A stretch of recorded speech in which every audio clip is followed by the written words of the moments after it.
याची टोपी गोल आहे, याची टोपी लंबुळी आहे, आणि ही टोपी गोल नसली असती तर निवडून आलं नसतं, लंबुळी असती तर निवडून. अरे हे नालायक असं विचाराचं राजकारण तुम्ही करतात, म्हणून तर तरुण बर्बाद झालाय, म्हणून तर शिक्षण व्यवस्था उद्ध्वस्त झाली आहे. सरपंच मंगेश साबळे हे मोठ्या प्रमाणात आक्रमक झालेले आहेत आणि सिल्लोडचे आमदार आणि जालन्याचे माजी खासदार या दोघा जणांवर सुद्धा मंगेश साबळे हे चांगलेच भडकलेले आहेत. आणि त्या पद्धतीनं त्यांनी एक व्हिडिओ सोशल मीडियावर शेअर केला आहे. आणि ते नेमकं कशामुळे भडकलेत, का भडकलेत हे त्यांनी त्या व्हिडिओच्या माध्यमातून सांगितलेलं आहे. नेमकं मंगेश साबळे यांचं म्हणणं काय आहे बघा हा व्हिडिओ. सिल्लोडचे अब्दुल सत्तार साहेब, भोकरदनचे रावसाहेब दानवे साहेब, असं लहान पोरासारखं तुम्ही भांडताय, जनतेला मूर्ख समजताय का? हे सिल्लोडचे अब्दुल सत्तार साहेब 35 वर्षापासून सत्तेत आहे. भोकरदनचे रावसाहेब दानवे साहेब 35 वर्षापासून सत्तेत आहे. असंच वारंवार लोकांना मूर्ख बनवून यांनी शेतकऱ्यांच्या टळूवरचं लोणी खाल्लंय. आता पोराला नगराध्यक्ष केलं, त्यांनी पोराला आमदार केलं, पोरीला आमदार केलं. स्वतःच्या घरात सत्ता कशी ठेवायची, स्वतःचे घर कसे भरून घ्यायचे, ह्या दोन नेत्याकडे बघून महाराष्ट्राच्या नेत्यांनी शिकायला पाहिजे. आणि भांडतात भामट्यासारखे. तिकडं त्या सिल्लोडच्या शेतकऱ्यासाठी आम्ही उपोषण केलं 8 दिवस. हा सत्तार साहेब तिथून ते लहान मुलाला कसं आपण गाडी घेऊन देतो एखादं खेळणं, तर लाल दिव्याची गाडी घेऊन रोज गल्लीतून 2-3 चक्रा मारायचं. त्या सिल्लोडमध्ये 2-4 चक्रा मारते. उपोषणाला भेट दिली नाही. आता तिकडे 2 दिवस झाले नारायण लोखंडे, विकास जाधव म्हणून रोजगार हमीच्या कामासाठी त्या ठिकाणी उपोषणाला बसलेले भोकरदनमध्ये. या दानवे साहेबांनी तिथं जाऊन बघितलं नाही. शेतकऱ्याचे पोरं आहेत, कशासाठी बसले, त्यांच्या मागण्या काय आहेत हे त्यांनी बघितलं नाही. याची टोपी गोल आहे, याची टोपी लंबुळी आहे, आणि ही टोपी गोल नसली असती तर निवडून आलं नसतं, लंबुळी असती तर निवडून. अरे हे नालायक असं विचाराचं राजकारण तुम्ही करतात, म्हणून तर तरुण बर्बाद झालाय, म्हणून तर शिक्षण व्यवस्था उद्ध्वस्त झाली आहे.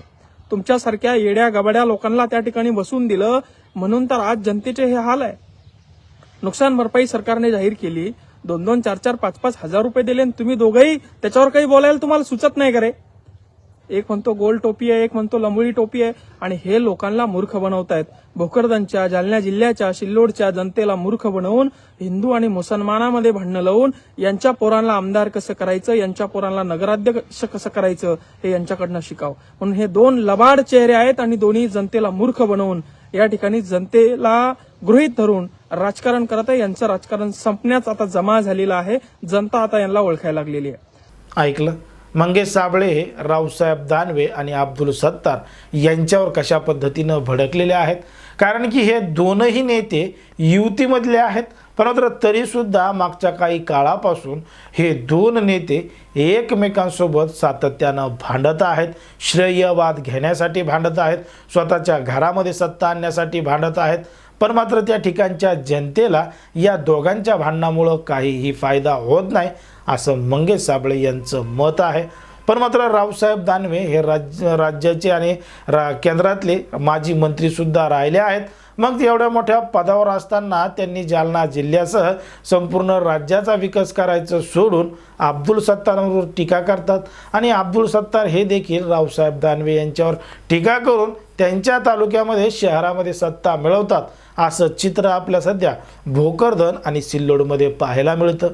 परंतु ज्या पद्धतीनं मंगेश साबळे यांनी शेतकऱ्यांसाठी, कष्टकऱ्यांसाठी सिल्लोड तहसील कार्यालयासमोर उपोषण केलं होतं, त्या ठिकाणाहून अब्दुल सत्तार हे वारंवार जात होते, येत होते. पण मात्र त्यांनी मंगेश साबळे यांचं उपोषणसुद्धा सोडवलं नाही असा उल्लेख देखील मंगेश साबळे यांनी केलेला आहे.